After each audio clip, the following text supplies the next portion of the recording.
What's going on, guys? Rockley AC here, bringing you guys a deck profile on a leader that is no surprise to the meta right now, Surge Piccolo.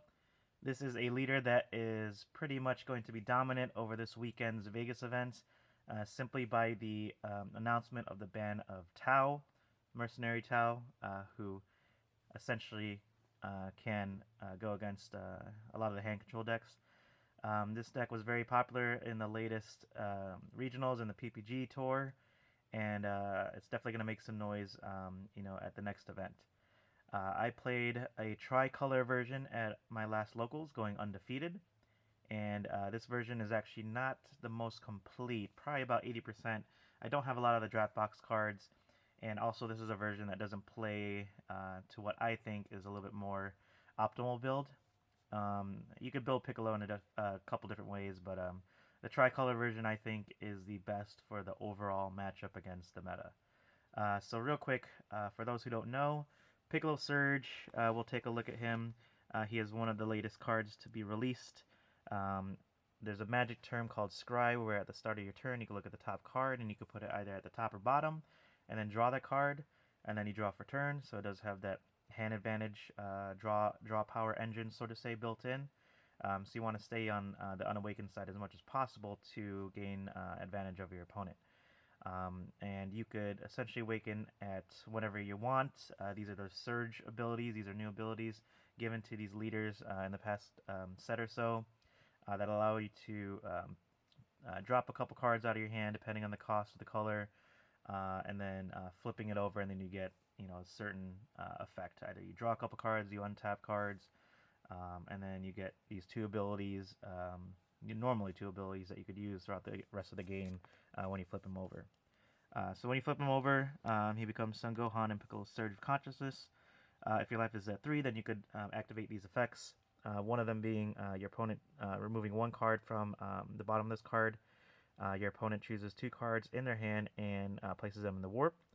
And then the second effect is to choose a blue-green multicolor card in your drop area, negating its energy exhaust and sending it to your energy. Helps you ramp up, helps you play some big drops later in the game if you need it, but essentially you're just going to rip 2 cards out of your opponent's hand. So the point of this deck is really just hand control.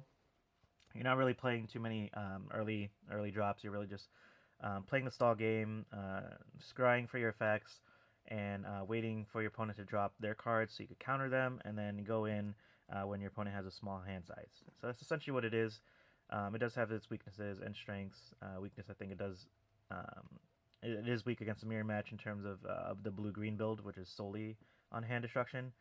This build is a tricolor build, which tries to cater to the meta overall. So I think this tricolor version, or at least some version of this, maybe like the successor engine, which in my opinion is a lot better, but still also fragile at the same time, will do better at this weekend's Vegas event. But anyways, let's go ahead and start with the deck that I ran for locals. We start off with the negates. You got 4 dimension magic. This is one of the best negates in the game, especially if you're tapped out. You get to untap blue energy, which also include your multicolor blue-green. Just stays off against those aggro decks. You got to play 4.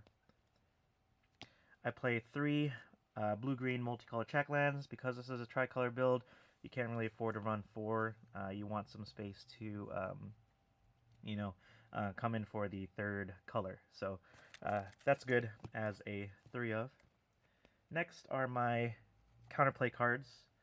So I run 3 Vegeta the Cruel, 3 Champa, and then, sorry guys, 2 Hidden Potentials. These are all great in different situations. Vegeta the Cruel, obviously, if you want to keep your hand destruction, you KO a card and they have to warp a card. Champa against those big drops. Everyone's playing like those big successor drops, or things that could really kill you early on, like 100% Frieza the 5 drop. And Hidden Potential is another great card to go against decks that don't main board stuff like Focus Breakthrough or Beerus Ball that could get around your Vegetas. So it's very good, and also untaps energy. And since you're a passive deck, you're basically just waiting till your opponent drops their cards. Next are the super combos. I opted for 3 Android 18 and 1 Zamasu.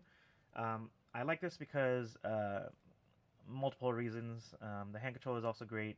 I would run 4 if I was running a blue-green build, but since it's a blue-green-yellow build, that extra yellow comes in help for arrival, and also against decks, you want to have an out against aggro, so especially like Gohan, that could untap. Zamasu taps, leader cards or battle cards, which is great. Zamasu is also great against other decks that want to go aggro, like Surge Coup. Maybe they drop a couple apes at you for double strike. They swing with one, you combo out, you tap the other Goku ape, and then it kind of stalls them for an extra turn. So it does help. I do like this. I think if you're running a tricolor build, Zamasu at 1 or even at 2, depending on your build and what answers you have in the main board, is the right call. Next, another great blue card, Sensibine. It's been one of the best cards since the first set. Lets you untap and defend yourself. You can untap even green for cards like this. Special Beam Cannon. It's your nice 10k pump for defense, and what's nice about it, you get to choose a card out of your opponent's hand, so it's not random like some of your other effects where your opponent chooses. This one you actually get to choose, and if you're a gambling man, especially at the Vegas this weekend, I definitely utilize Special Beam Cannon. During the locals, I was going against an Invoker deck, so I popped off one of the Vegetas, and I also popped off one of the 6-drop Gokus from his hand. So it's RNG, but damn, I mean, it's just so rewarding when you get like that key card out of your opponent's hand. Next is 2 Frost Deadly Poisons. I mean, this card is incredibly strong in this format. There's so many big drops that your opponent will try to come at you with, and just hitting their high successor stuff, or again Friezas, anything like powerful that could like stop you dead in your tracks. You want to be able to negate. So this card is amazing, great as a 2-of. One tech is one of the new cards, Artificial Impact, from the last set. It is a 3-cost extra card, but it's hard to interact with. You could activate this during the main. If your leader card is green, choose up to one of your opponent's battle cards, ignoring barrier, and KO it. Then choose one card from your opponent's hand and place it in the drop area. So it doubles up as a board clear, which you want to do with Piccolo. You don't want your opponent to establish such a big board. You want to defend yourself. And if they have something annoying, such as Invoker Vegeta or something, if someone is still playing Path to Greatness, just really annoying barrier cards, you could get rid of it with this for the cost. And if you're not able to use it, you could just pitch it for a 5k combo, which is nice during the battle. But it fits the theme with removal and hand destruction.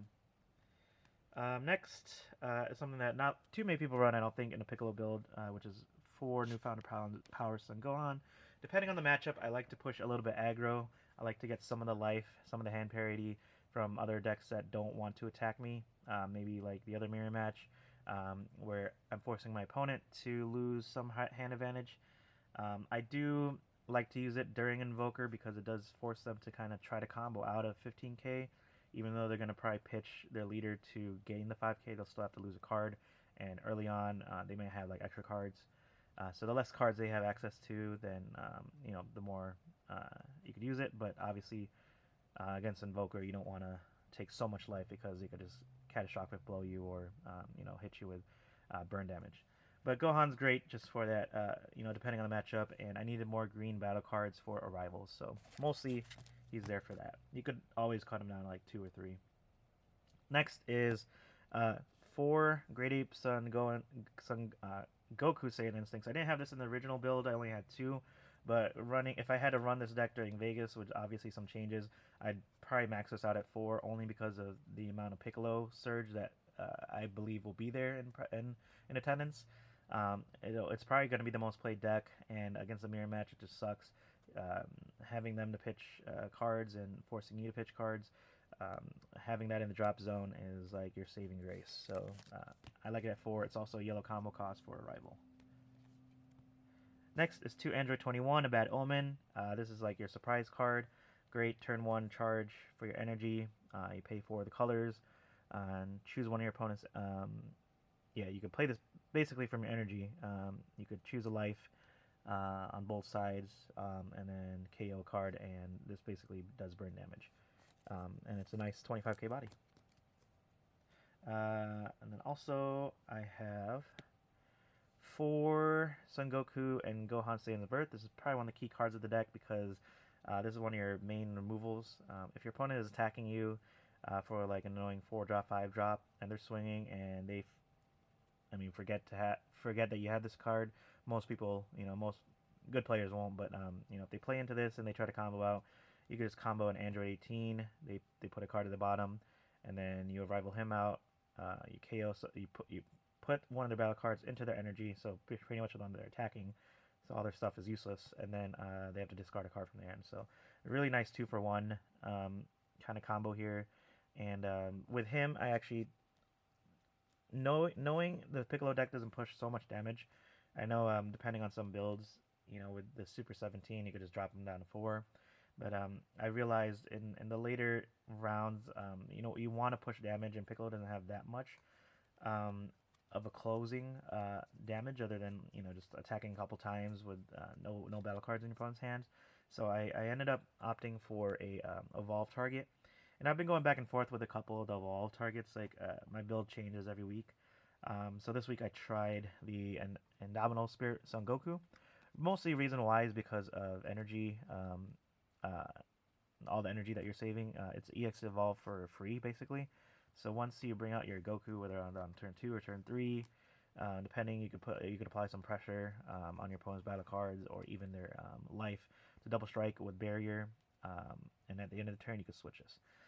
So I kind of love and hate this card. It was really mostly just for experiment, but I realized in this format, especially, there's more and more cards that KO barrier cards, and I went against, I think, one of the cell chains, and I forgot which new card, but it just KOs anything with barrier. I don't know if he was using the same image technique or the extra card that I use, Artificial Impact, to KO, but it might have been that card.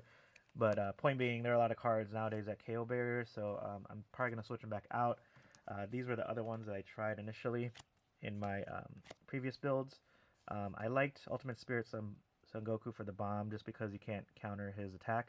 So if your opponent's at 2, or if you Bad Omen when they're at 3, and then you swing in for 25k, your opponent is most likely not going to have combo with such a low hand.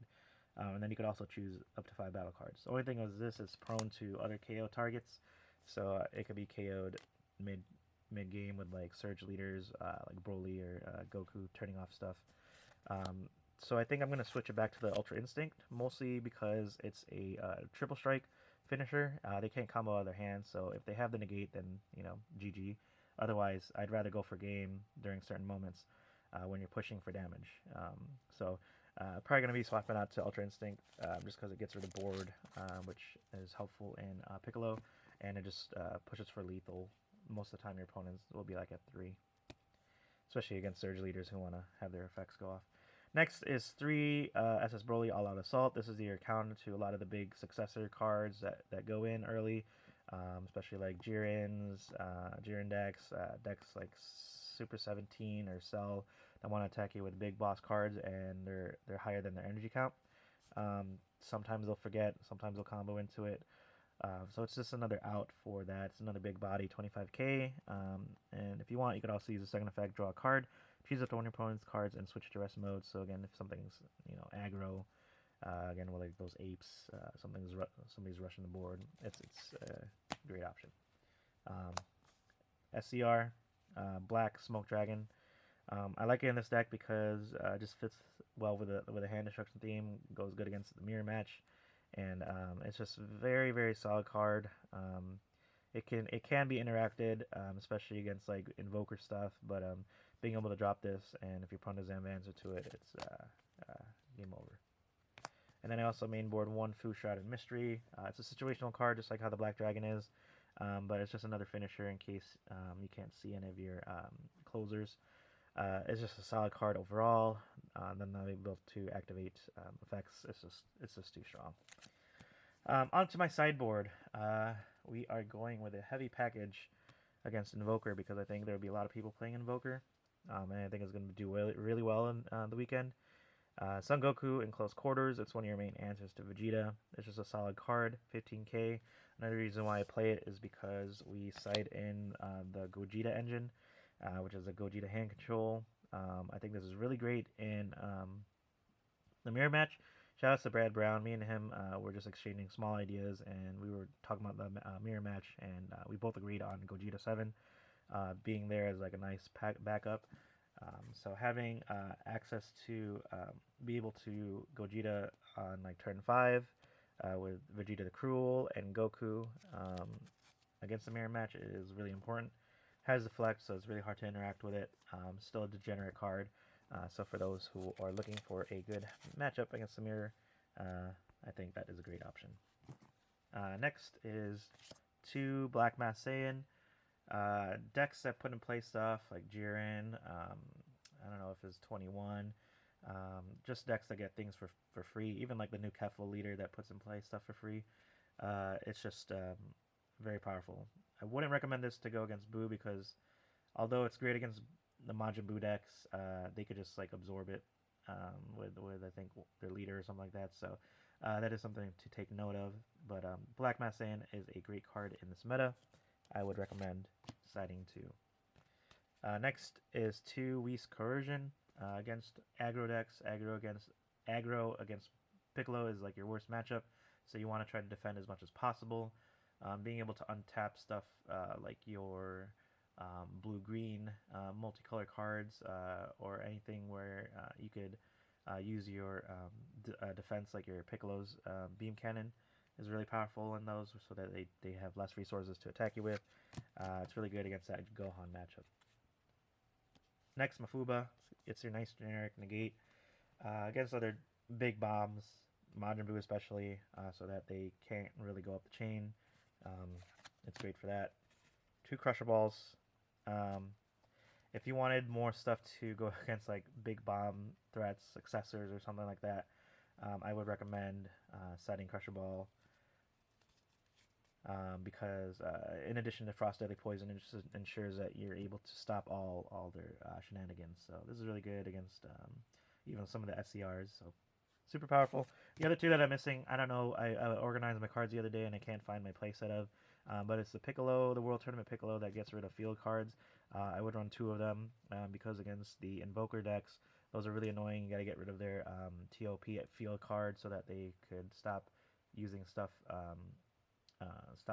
What's it called? Scrying for like the top 3 or looking at the top 3, and preventing them from getting advantage. So those are I think that was a 15 card sideboard that I have for there. But yeah, that is my deck profile. That is what I took at my last locals, something that I've been building for a couple weeks. Knowing that Tao is banned, I really think Piccolo, I'm biased, I think Piccolo is going to take the tournament. We'll see what other people think, or it just might be like a really good pilot, Invoker pilot, if someone's running that. I think those will be the 2 most represented decks, that and there's a bunch of leaders actually. Like this format's going to be really wild, especially top 64 at the regionals. I don't know if that's Daylon's event or if that's Bandai's, I forgot, but it's going to be really crazy. I wish I could have made it down there. I got a lot of my buddies, a lot of the Dragon Ballers. Shout out to everybody down there making their rounds, and hopefully they're good. Shout outs to Chris Jordan representing the Midwest area. I mean, a lot of people are, but hopefully he does well too. And catch you guys on the flip side. Thank you all for watching, and see y'all next time. Peace out.